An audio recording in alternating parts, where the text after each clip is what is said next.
Well, there may be a couple of just stylistic things that give me the sound that I have. I tend to be a colorist.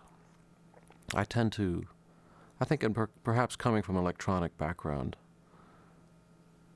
the first thing I used to do in the old days was just program some new sounds. That was the first compositional act. And now that, I use a broader palette on a more consistent basis, it's still, with the whole musical techno revolution of the last 30, 40 years, the musical palette a composer has is virtually infinite. With the entire history of Western and Eastern culture and every ethno-musicological discovery available, plus the entire sampling and synthesis revolution. It's infinite. I mean, it is literally, I don't think there's no end in sight to the types of sounds one could develop and could combine. So, to me, it's very important to sort of codify what you're going to do sonically, because it'd be very easy just to sort of get into a kitchen sink type score, just, let's throw a little bit of this, a little bit, oh, God, that's exotic, let's throw that in. And the next thing you know, there's no focus.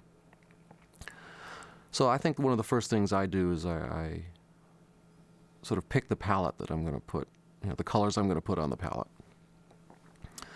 Not that won't evolve over the compositional process and maybe even change all the way. The palette, by the time the final score is finished, it may be completely different. But at least, for me, it's a very important starting point. And I think that philosophy generally holds true in terms of the way I write. I tend to be a fairly simple writer. I'm not a very notey writer. I rely on color and texture more than flurries of notes. I mean, flurries of notes is just another texture to me, and not the way to always get the effect. Having said that, I also know that one of my greatest strengths is writing a good melody.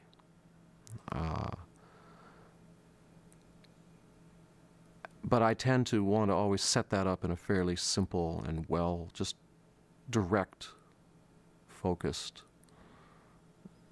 style.